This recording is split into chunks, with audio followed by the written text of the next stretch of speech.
Is this an app, a recording app? It is. Oh, I need to get one of them. Alright, and I have How are you today? I'm good. Did you enjoy the panel? I did. I like your things. Thank you. Your antennae. They're horns from the movie Horns. They did the costume. Oh, Dan really? Radcliffe was awesome. I really want to go shopping here. But, It's a lot of fun to do, I just yeah. wanted it's expensive very fast. Is it? Yeah. I fangirled a little too much. Will you be able to walk the house without being recognized? I know, I was thinking maybe I'd have to get some sort of mask or half mask. Yeah, definitely. Yeah. And then don't open your mouth to speak at all. Well, I can do my American accent. Oh, but that's recognizable too. Yeah, I know. I could do Australian, I suppose. That's there you go. Stam has gotten kind of. She's really badass this season. Yeah. Let's just say it. Gracefully badass. Very gracefully. Yeah. Creepily almost. Like she really kind of just took over power so quietly. Yeah. Was this always her kind of attitude and personality? Like she was always like the neck turning head? I don't think it was that premeditated, actually. I think that Stammer's not a bad, conniving character. She's not. Stammer just doesn't like objects in her way. And when she's on the move or she's trying to achieve an objective, if you are in that way, you will be removed. And you know what? She doesn't want to hurt you. She doesn't want to remove you. But you know what? She needs to reach her objective, and she's very focused on that, focused on succeeding. She's very ambitious. So I think this situation arose. I think that if her damn husband Datak hadn't been quite so stupid and stabbed Colonel Mush in the library with a letter game we should all play. It's not a game, probably buy it on the floor. Then I don't think she would have been forced to take action.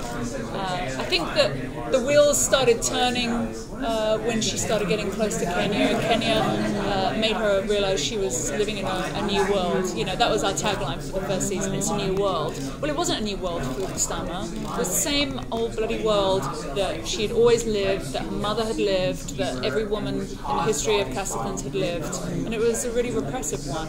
And she began to feel some resentment or some kind of questions come up at the end of the first season, and then Datak really kind of power charged that by getting sent off to Camp Reverie.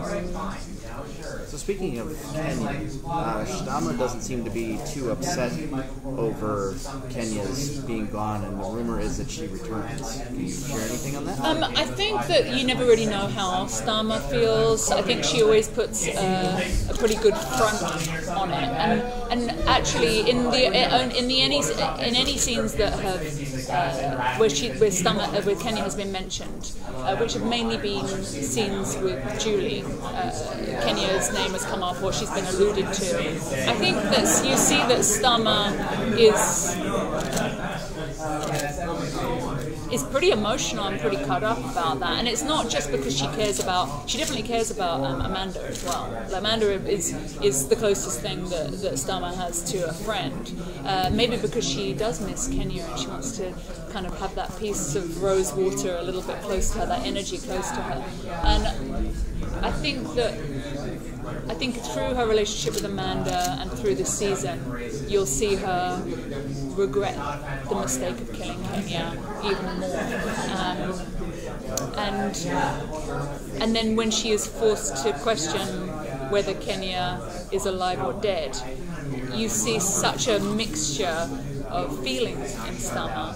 You see joy mixed with the horror of being discovered, with confusion, relief. I mean, it's a lot of very relatable emotions happen to Stammer, and that is part of her humanization, really. She starts to be humanized because she didn't know what she didn't know before, and she's learning who she is for the first time. Can you talk about shooting the bathtub scene with Rafe? Yeah. I was dying. That was what? Oh, I was dying. I was just like, oh my god. It was a really interesting scene because, well, first of all, he's a great comedic actor, and he's just enormous fun. And it was just such a weird one. Like, Rafe is in my bar, and then on top of that, Graham Greene is in my bar. It was just, there was nowhere to hide. And I always know, as actors, you try to be as realistic as possible. And what you often do as an actor is you try to get very in touch with your impulses. And, there's exercises that we do, there are techniques that we do to kind of hone that muscle, to be really honest about the instinct that comes up in you. And often, because I'm playing an alien, I can't do that. Or if I do have that instinct, I'll use the exact opposite one. And the bath scenes are a good example of that. I just want to go like this. And I just want to use my hands. And I just want to kind of do this. And I want to hunch over with my shoulders. And then, I remember in the first season, it was a decision I made, and I kind of come to regret sometimes that I stuck to it, is, why would an alien woman necessarily have the same hang-ups as human women? Our human female hang-ups are distinctly human female. You don't see gazelles walking around kind of sloping around, kind of like lionesses, kind of like so they stand like, ballerinas or gazelles, and so, that moment where I take off that bathrobe and I've got Graham Greene there, and all I know is this, and I'm like, ta-da! I'm like mortified. I just kind of go off in between takes into a small corner and kind of try and catch floating pasties. But it was such an interesting thing, because then I'm dealing with that vulnerability that I feel as a human being, but then I have to turn it into power, and so he's actually acting more like a human female. He's shrinking the other end of the bar in every possible way. And then I'm just kind of encroaching on him, So I did feel a little bit like the You're a predator. The white witch. It's amazing. How much more will we see Castian Law play a role in Stamma and Daytak fighting for the leadership position within the family? Castian Law. So last episode, because we saw the Holy Man.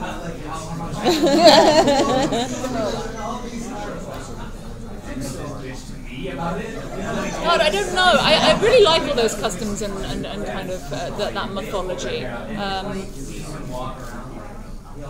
I mean, it's constantly there, bubbling away. There are all sorts of kind of little rituals and kind of laws and stuff, and Castigan stuff. I almost like it when it's not pronounced that much. So there's an episode coming up, and one of the things that makes her so alien is you think she's going to react one way, that she's going to be mad with Daytak for doing this. Because that's a very human response, and it's very much the dynamic of a male-female relationship that we understand. And you see her about to have that conversation you think she's going to have, and then actually she's kind of upset about this, something completely different, and she's completely fine with him, banging a hooker or whatever. But she's really upset that he used the purple tea towel. Right. That's what the scene's about, and you're like, everything's like. So I like those things. And there's lots of those. In that vein, do you think she's trying to kind of train Christy to be a more proper Castigan wife, or is she going to allow Christy to be more human?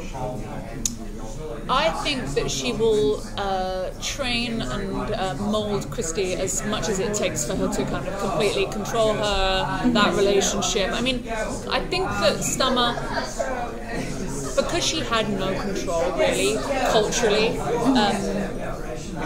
she just takes control wherever she can get it. She just wants to control the world. And actually, I think that's a very human thing sometimes. I think culturally, you often have in a male-female dynamic, and on this planet, guys who haven't had to fight for it so much, by the time they get into a relationship with a woman, the woman's kind of like trying to kind of like keep everything in order and kind of control the world, and the guy's kind of like, why are you on my back?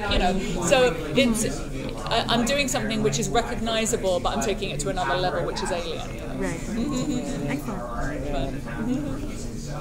Cool. Thank you so Great. much. Thank you so much. Have a good con. Good luck.